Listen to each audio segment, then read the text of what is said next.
6월 29일 오전 10시 25분경부터 10시 56분까지 31분간 남북 해군 함정 간의 함포 사격을 주고받는 교전 사태가 발생해 팡!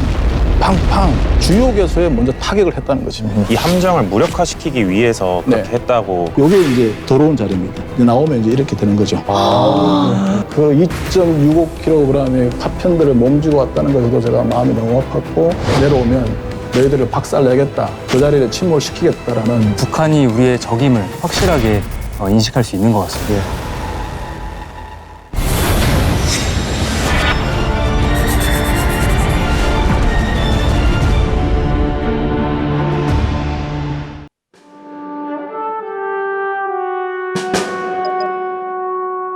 오늘은 지난 시간 천안함 피격 사건에 이어서 북한군의 NLL 도발 사건 중에 하나인 제2연평해전에 대해서 알아보도록 하겠습니다. 제2연평해전은 2002년 6월 29일 오전 9시 30분경에 북한 경비정 두 척이 NLL을 불법으로 남침해서 아군 해군 함정에 선제 기습 공격을 가함으로써 발발하였습니다.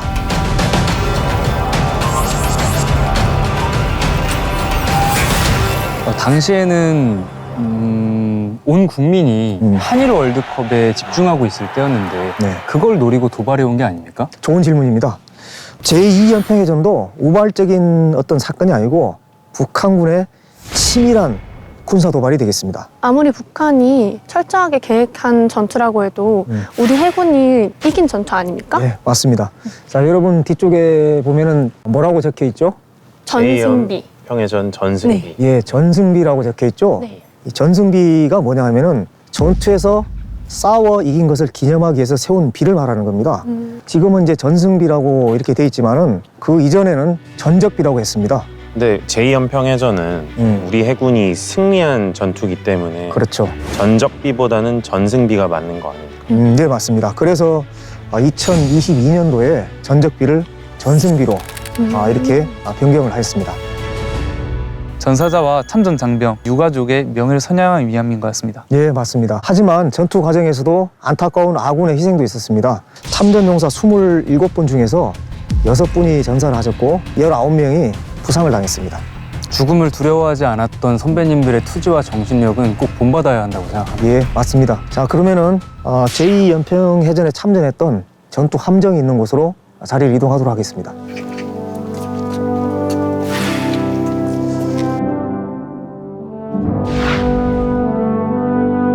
여러분 뒤쪽에 현재 위치하고 있는 함정이 실제 제2연평해전에 참전했던 참수리 3575 지형입니다.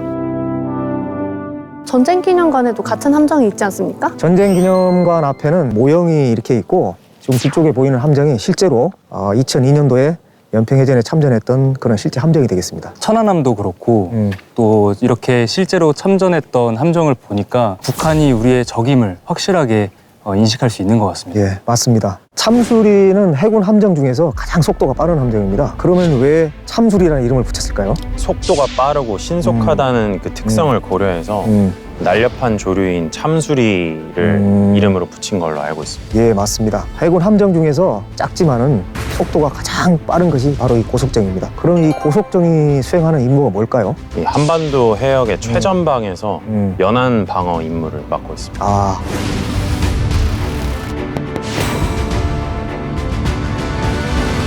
오늘도 귀한 손님을 한번 모셨습니다. 제2연평해전에 참전하셨던 이희완 해군 대령진을 모시겠습니다.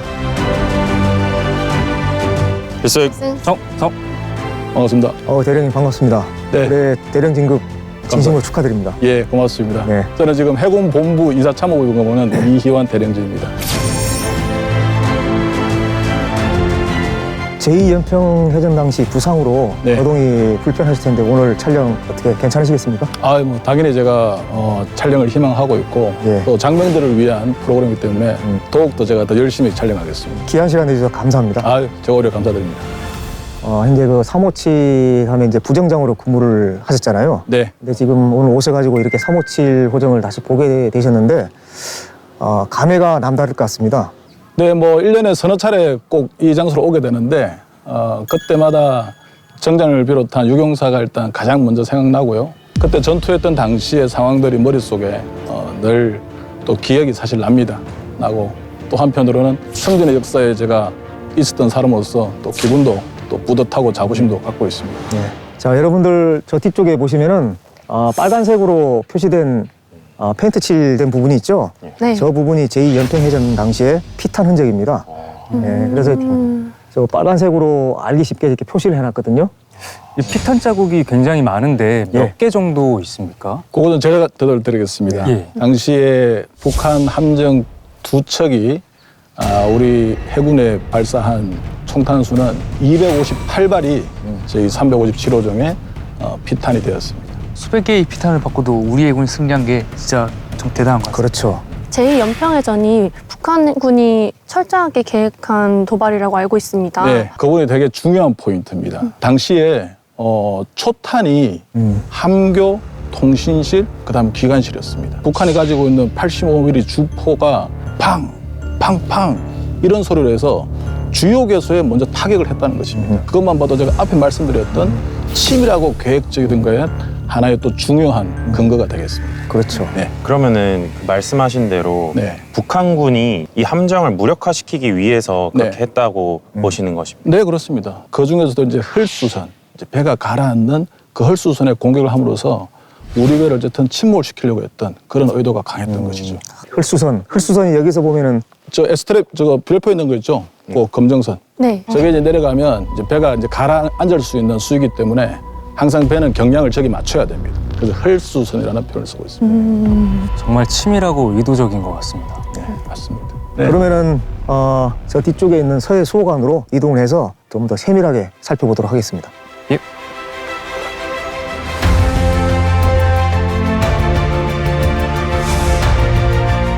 이 해군의 특성, 서해바다의 이 거친 파도를 헤쳐나가는 이 해군의 기상을 아주 잘 표현한 것 같습니다. 네, 참 잘 만들었습니다, 진짜. 예. 이 형상이 뭐냐면 이게 파도가 이렇게 쫙 이렇게 밀려오는 형상입니다. 그런 이제 파도를 357호정이 이렇게 뚫고 넘어가는 그러한 좀 의미를 담아서 이 디자인을 했습니다. 해군과 진짜 잘 어울리는 디자인인 것 같습니다. 네. 진짜 독특하고 멋집니다. 여러분들 현재 이 바닥에 보이게 되면은 빨간색으로 표시가 돼 있죠? 네. 이게 혹시 뭔지 아십니까? NLL입니다. 예, 잘 맞습니다. 북방 한계선이죠? 그러면 이 북방 한계선은 언제 왜 생겼는지 혹시 아시는 분 계십니까? 1953년 정전협정 이후에 한반도 해역에서 남북 간의 무력 충돌을 예방하기 위해 설정된 것으로 압니다. 예, 맞습니다. 정확하십니다. 북방 한계선 NLL은 실질적으로 우리 해군 장병들이 피로서 지킨 해상 경계선이 되겠습니다. 저 안쪽으로 이동해서 좀 더 살펴보도록 하겠습니다. 여기는 제1연평해전실입니다. 제1연평해전은 1999년 6월 15일 북한 경비정이 기습적으로 사격을 해군 함정에 가함으로써 발발한 그런 사건이 되겠습니다. 정전협정 이후에 첫 남북 간 해전으로 알고 있습니다. 예, 정확합니다. 북한 기온비정의 영해 침범 9일째인 15일 오전 우리 해군과 북한 함정 간의 교전이 발생, 연평도 인근 서해상의 긴장이 최고조에 달하고 있습니다. 어뢰정으로 추정되는 북한 소형 함정 한 척이 격침됐으며 중형 경비정 한 척은 안침몰했습니다. 여러분들 서해안 하면 떠오르는 어떤 생물이 있을까요? 꽃게입니다. 그렇죠. 꽃게죠. 당시 제1연평해전이 발발했을 당시에는 서해 NLL 부근에서 꽃게잡이가 한참이었습니다. 이 NLL 부근에 우리나라 어선을 포함해가지고 중국, 북한 어선이 막 이렇게 섞여서 꽃게잡이를 막 하고 있었던 것이죠. 북한 함정은 중국 어선을 단속한다는 빙의로 NLL을 넘어올 기회를 보고 있었던 거 아닙니까? 그렇죠. 그 과정에서 북한 경비행이 기습적으로 NLL을 침범한 것이죠. 그럼 우리 해군은 어떻게 대응했습니까? 당시에 참전했던 장병들이 정말 투철한 군의 정신을 바탕으로 해서 일명 그 밀어내기식 작전을 통해서 승리한 해전입니다. 당시 325호정 안지영 대위님이 이런 말씀을 하셨죠. 내가 만약 두려웠다면 나는 그 자리에 있지 않았을 것이다.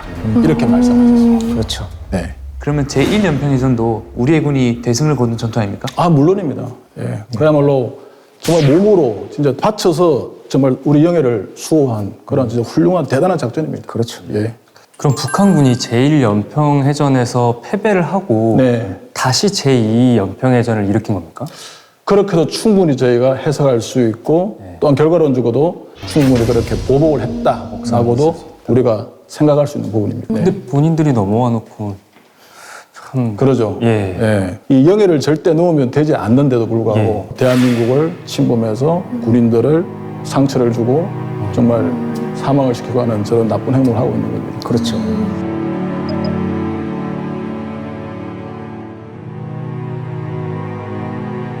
여기가 이제 제2연평해전실입니다. 제2연평해전도 제1연평해전과 마찬가지로 우리 해군의 대승으로 끝났습니다.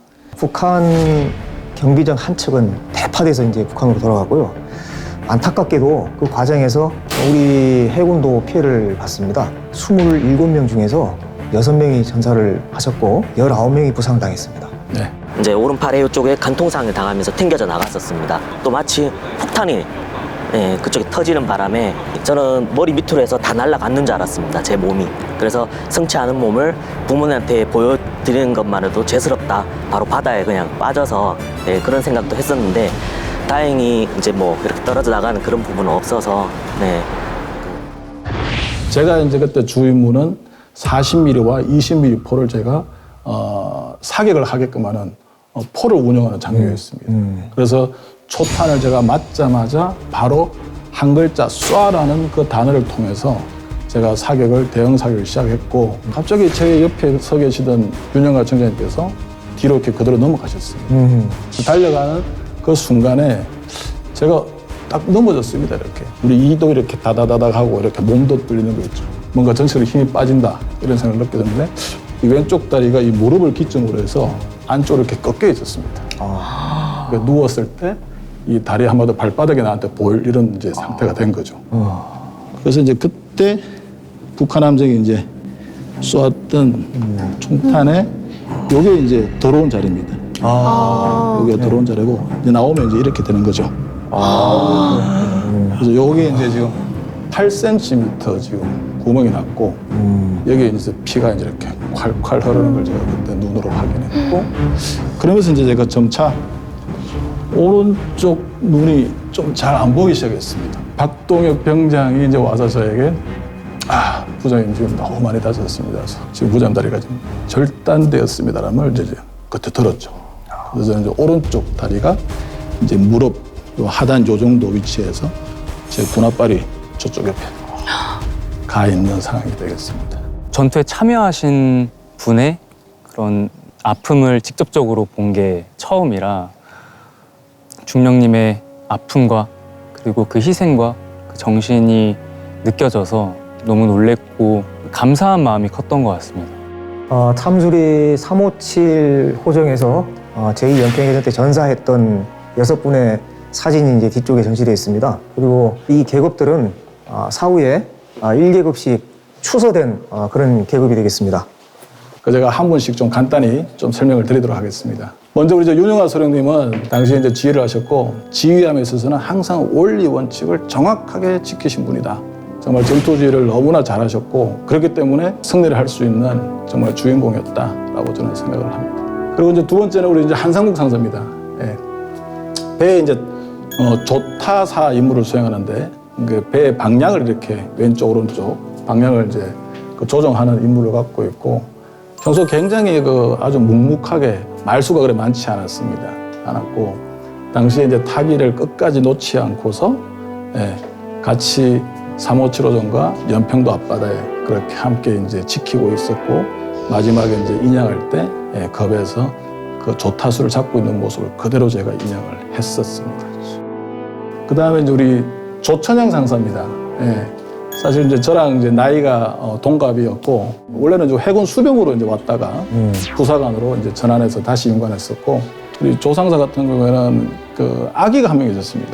100일 잔치를 하고 아기를 그리고 이제 출전을 했는데 그 이후로 이제 그 딸은 이제 아버지를 이제 영원히 못 보게 되었죠. 근데 또 그 딸이 또 아버지의 그러한 훌륭한 업적 이런 걸 이제 생각하고 또 해군을 굉장히 사랑하는 그런 마음으로 지금 현재는 이제 대학교 학군단 ROTC 지금 장교로 지금 이제 임관을 하려고 대학에서 열심히 군사 지식을 쌓고 있는 중이 되겠습니다. 그 다음에 우리 황도현 중사는 이제 배에 보시면 이제 20mm 포가 2개 있는데 황도현 중사는 뒤에 있는 22포. 배에서 이런 그 부사관 기량대회 시험 치는 이런 거에 있을 때 항상 대표 선수 나가면 늘 이렇게 100점 맞아오는 그런 우수한 정말 부사관이었고 또한 임무에서는 정말 빈틈없는 훌륭한 부사관이었습니다. 그리고 서우원 중사입니다. 예, 서우원 중사는 그 임관을 해가지고 우리 배 처음으로 왔던 거죠. 첫 부임지였습니다. 그래서 와서 이렇게 이제 전투를 하게 되었고 M60 사수로서 이제 사격을 하는 도중에 북한이 쏜 총에 이제 왼쪽 가슴에 한 발을 맞고서 결국 현장에서 전사를 했고 그 군에 들어오기 전에 이런 이제 무술에 대한 기량도 많이 갖고 있었던 그런 부사관이 되겠습니다. 마지막에 이제 동혁입니다. 우리 동혁이는 의무병인데 이제 우리 수병이 11명이 있었는데 그 중에 이제 박동혁 병장이 이제 전사를 했는데 그 2.65kg의 그 파편들을 몸지고 왔다는 것에도 제가 마음이 너무 아팠고 그래서 중환자실에 가보니까 뭐 아비규환이에요. 고 박동혁 병장, 당시 상병이었죠. 내장 복부장기 손상은 물론이거니와 특히 문제가 심각했던 것은 오른쪽 다리에 대퇴동맥을 다쳐가지고 혈압이 계속 떨어지고 뭐 이대로 두면 사망할 수밖에 없으니까 그것을 처치하려고 굉장히 고민하고 애썼던 기억이 납니다. 수통에 도착해서 수술이 끝나고 나왔을 때 링거줄이 달렸던 게 22개였거든요. 이 사람 한 개의 몸에 링거가 22개가 달렸다 생각해 보십시오. 근데 그것을 이제 이겨내고 30일 만에 깨어나고 일반실로 갈 수 있는 이제 건강 상태까지 만드는 거죠. 그래서 일반실로 또 이동이 되었습니다. 딱 이제 전사를 이제 한 날이 그 해의 추석인데 또 아들로서 어머니한테 그나마 한 3개월이라도 함께하는 시간을 갖고 그것 또한 고통 없이 이렇게 지가 스스로 그 아픔을 이기고 죽음을 맞이하면서 또 어머니를 좀 덜 힘들게 하려고 했던 그런 효자가 아니었나라고 주변 사람들이 다들 동혁에 대해서 그런 얘기를 했습니다. 특히 또 이제 병사고해서 제가 더욱더 좀 마음이 가는 그런 제 부하 대원이 되겠습니다. 네, 그렇습니다. 함께했던 전우를 생각할 때마다 눈물이 나기도 합니다. 하지만 그럴수록 군인으로서 열심히 군생활을 하는 것이 맞다고 생각해서 열심히 군생활을 하고 있습니다. 이렇게 장렬하게 전사한 6 용사분들의 이름을 따서 네, 유도탄 고속함 6척이 맞습니다. 또 서해에서 경계 임무를 서고 있는 걸로 알고 있습니다. 네, 맞습니다. PKG라고 하는 유도탄 고속함이라는 형태의 함정에 그 첫 번째가 윤영하 함, 그리고 이어서 6번째 함까지 박동혁 함까지 이렇게 해서 한 명을 제정했습니다. 이 6 용사들이 다시 부활하여서 본인이 전투를 했던 현장을 끊임없이 지키고 있다는 우리의 의지를 보여주는 것이고 또한 그것이 북한에게는 절대 내려오지 마라. 내려오면 너희들을 박살내겠다.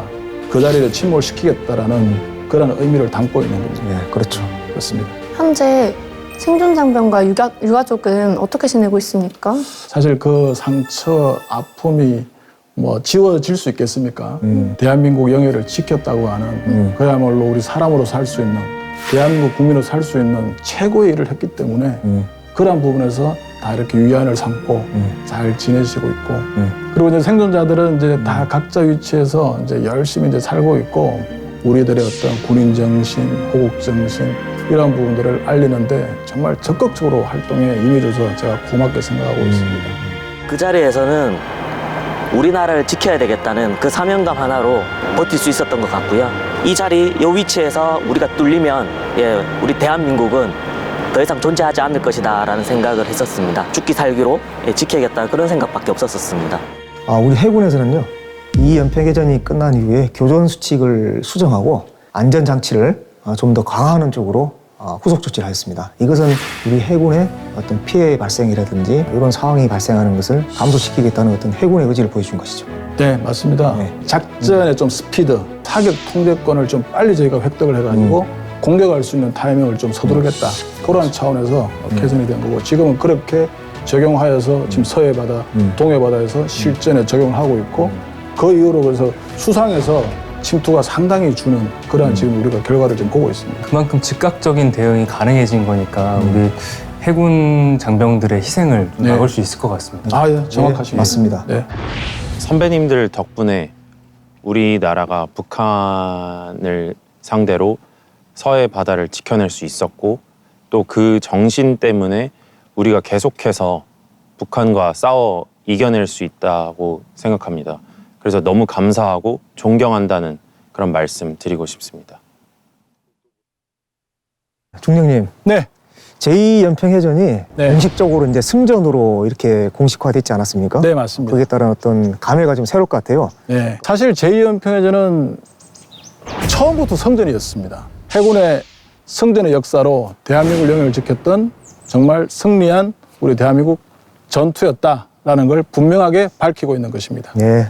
이환 중령님과 함께 제2연평해전에 대해서 한번 알아봤습니다. 자, 여러분들 소감이 어떠신지 한 말씀씩 좀 부탁드리겠습니다. 참수리를 이제 피탄 흔적들을 직접 보니까 얼마나 치열했는지 정말 감을 좀 느낄 수 있었고 네. 아 나도 이제 유사시에 이제 나도 맡은 임무를 우리 6명 용사들처럼 멋지게 충실히 수행하겠다라는 걸 깨달았습니다. 저는 무엇보다 군인으로서 앞으로 어떤 자세로 어떤 마음가짐으로 나는 나의 전우들을 지킬 수 있는가, 그러할 힘이 있는가, 그러한 자세가 나에게 갖춰져 있는가에 대해서 생각을 많이 하게 된 것 같습니다.